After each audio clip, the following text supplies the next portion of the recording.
Aujourd'hui, je vous propose un guide sur la dernière mise à jour de Manor Lords. Celle-ci apporte de nombreux changements majeurs à l'agriculture, à l'élevage et à la logistique. Comprendre ces nouvelles mécaniques est essentiel pour bien démarrer une partie et éviter les erreurs qui peuvent rapidement freiner le développement de votre village. On commence avec l'une des nouveautés les plus importantes, l'arrivée de l'avoine. Cette nouvelle culture résistante est récoltée sous forme de gerbes, puis battue à la ferme pour produire de l'avoine. Son avantage, contrairement au blé, est qu'elle peut être consommée directement par vos villageois sans passer par la case moulin ou four. C'est donc une excellente source de nourriture en début de partie, ce qui encourage à développer sa première ferme beaucoup plus tôt qu'auparavant. Mais son rôle ne s'arrête pas là. L'avoine peut également être transformée en nourriture pour animaux à la ferme d'élevage, qui remplace désormais l'ancienne bergerie, avec un rendement très rentable d'une unité d'avoine pour 2 unités d'aliments. Cette production est incontournable.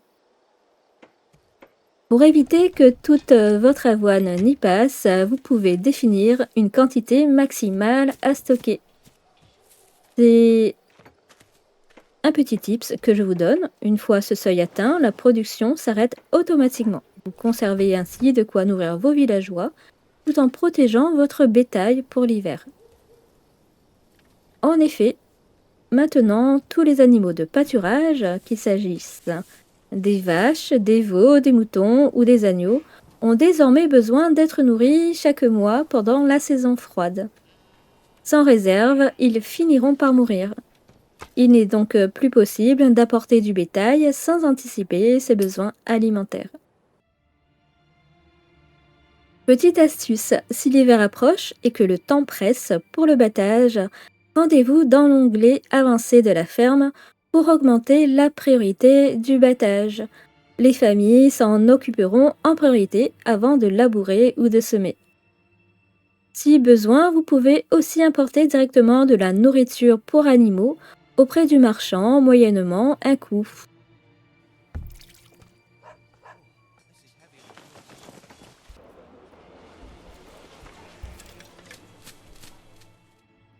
Passons maintenant au pâturage.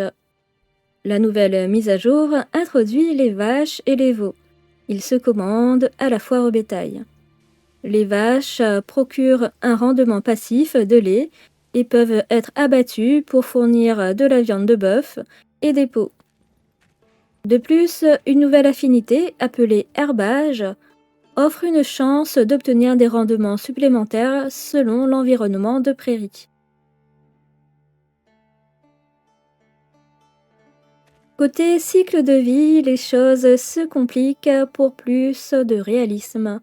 Les animaux se reproduisent selon la saison et la taille du troupeau. En été pour les vaches et en automne pour les moutons, pour des naissances au printemps.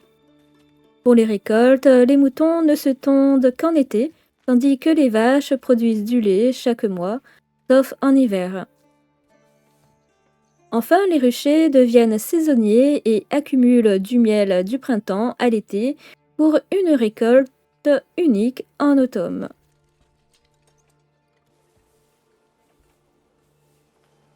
Les exigences de vos citoyens évoluent également avec des nouvelles boissons, le cidre et l'hydromel. Les boissons sont indispensables pour valider les exigences des maisons de niveau 2 et plus. Le cidre se mérite, il se fabrique à partir de pommes selon un ratio de 4 pour 1. L'hydromel se fabrique à partir de miel selon un ratio de 1 pour 1 à la brasserie.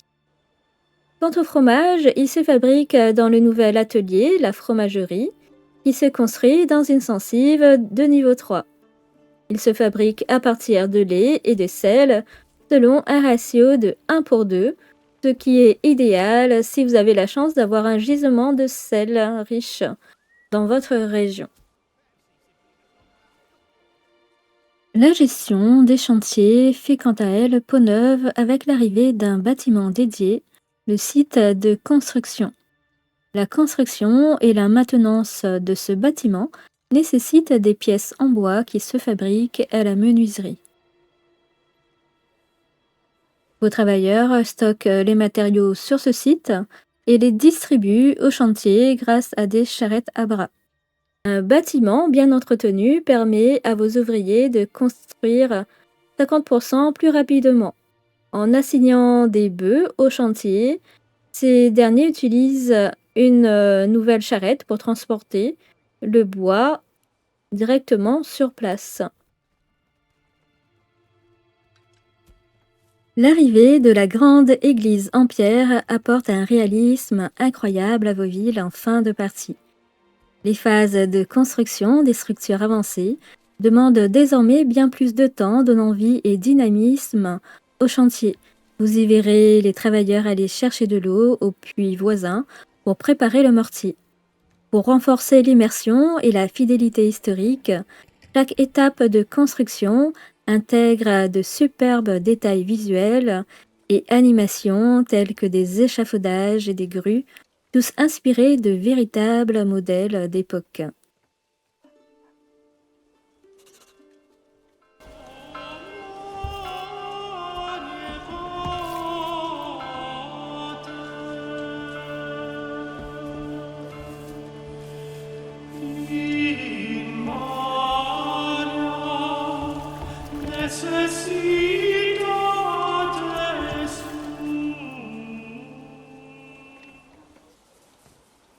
Passons maintenant à notre confort global.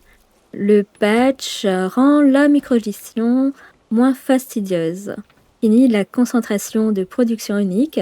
Pour les artisans, vous pouvez enfin définir des listes de priorités. Attention, maintenant, quand vous construisez un atelier, les fabrications ne vont pas commencer automatiquement. Il va falloir aller dans l'onglet du bâtiment pour cocher des recettes.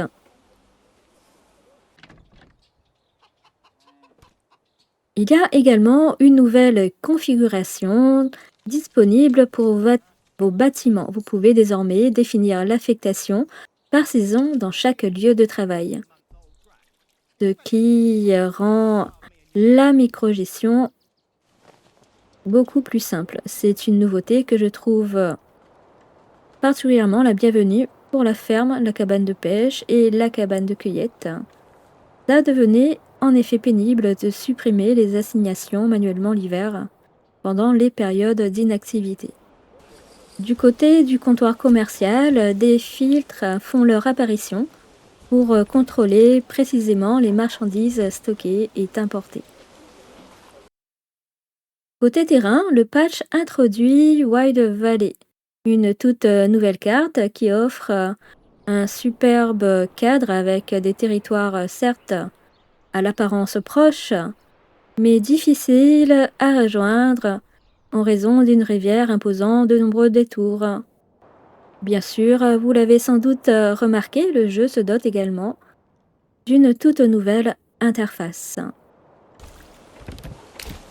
Ce patch apporte enfin du concret. Je vous invite à découvrir mon guide débutant sur Manor Lords sur ma chaîne que j'ai fait avant cette mise à jour. Il y aura cependant 2 éléments majeurs supplémentaires à prendre en compte désormais. Vous pouvez construire une ferme dès le début de la partie avec un petit champ pour produire de l'avoine consommable. L'avantage est que cela ne coûte aucune richesse régionale, contrairement au potager d'Essensive. Si vous lancez un élevage, gardez à l'esprit qu'il est désormais obligatoire de nourrir vos animaux pendant l'hiver. Pensez donc à bien anticiper cette ressource pour éviter les pertes. N'hésitez pas à partager votre avis dans les commentaires sur ces nouveautés, à lâcher un petit pouce bleu si la vidéo vous a plu et à vous abonner pour me soutenir. Bon jeu à tous!